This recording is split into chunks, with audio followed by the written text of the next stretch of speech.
Well, video number 3. This is it's the 18th of May. It's 25 days only, hasn't been a month yet, that I was first diagnosed with stage 3 aggressive stomach cancer. Now, I've done a truckload of homework on this. I've read Chris Wark's book. I've been and taken a lot of that on board. Like, I'm eating raw food best I can. Food's going down easier.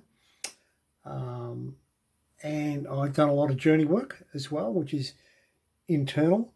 And I've even had an Akashic reading. And I've got two awesome remote, what's the word I like to call? They're remote healers. That is, they're healing me because there's no distance healers. And they're amazing people, and I can feel what they're doing for me is supportive as well. So I've got a great team. Of course, everyone I work with and the family's been amazing. And I've talked a lot about it, and I've gone inward a lot about it. And for me, this is a kick in the guts. It's a spiritual journey. And I was hesitant on taking the traditional route, which is chemotherapy, radiation, and surgery, which is the gastric intestinal specialist. He said, I'm doing chemo and radiation together, and then removal. Now, I've had a lot of look at what the downside is of chemo and radiation. There's 10 different chemos. I didn't know there was that many, but I'd never done the research here before. So today was scheduled for day 1 of chemo, and I went in with I might not get to the actual treatment room. And in discussions with the chemotherapist, what they're doing is they're not giving me a full dose of chemo. They give me what they're calling a low dose, very low dose, and it's of the low impact chemical. The chemicals, there's 2 chemicals I'm getting.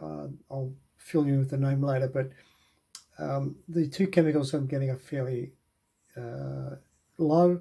They're expecting next to no side effects, maybe a bit of nausea.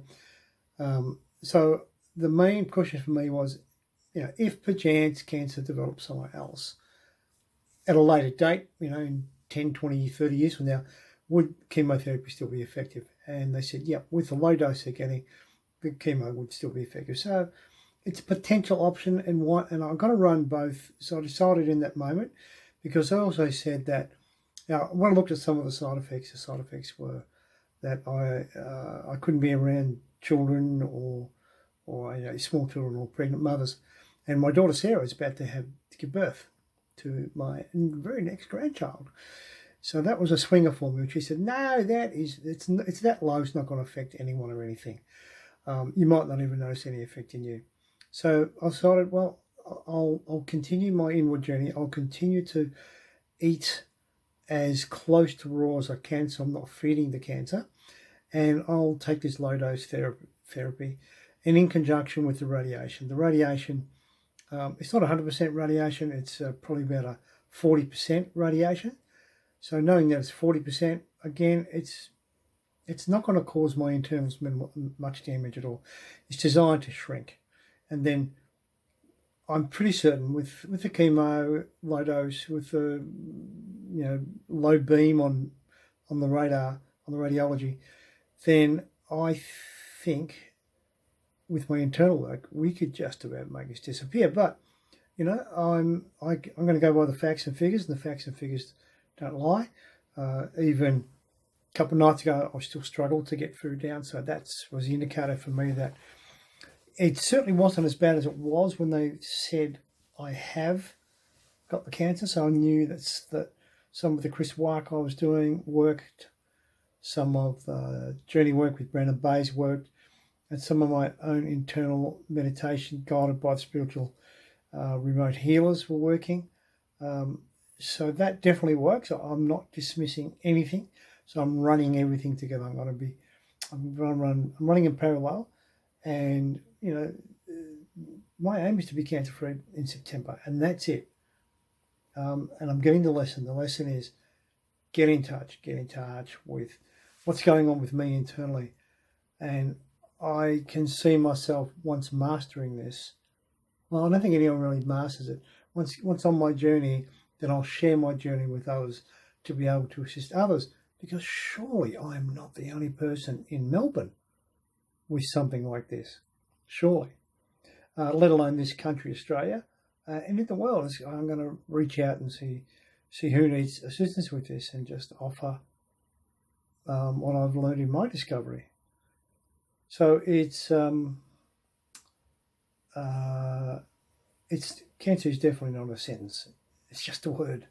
It's a wake-up call. So that's all this is. This is a wake-up call. It's a reminder to get back to who I know I can be, and that's only going to come from internal. I'm not going to think about it. Thinking about it, you'll overthink it. Certainly not going to go into the why, but getting the kick in the guts and looking for what's next. And it's important to have that vision. So a part of that will be, for me personally, to travel to the solar plexus of the earth. And if you don't know what that is, you should check that out, because the answer is Uluru. Between Uluru and Katajudu, that area is the solar plexus of the earth. So that's definitely going to be part of my journey. I'm going to get back in touch with the earth and speak to some elders there and get their advice. So yeah, that'll stay tuned for that one. That'll come in. Yeah, that's it for the update.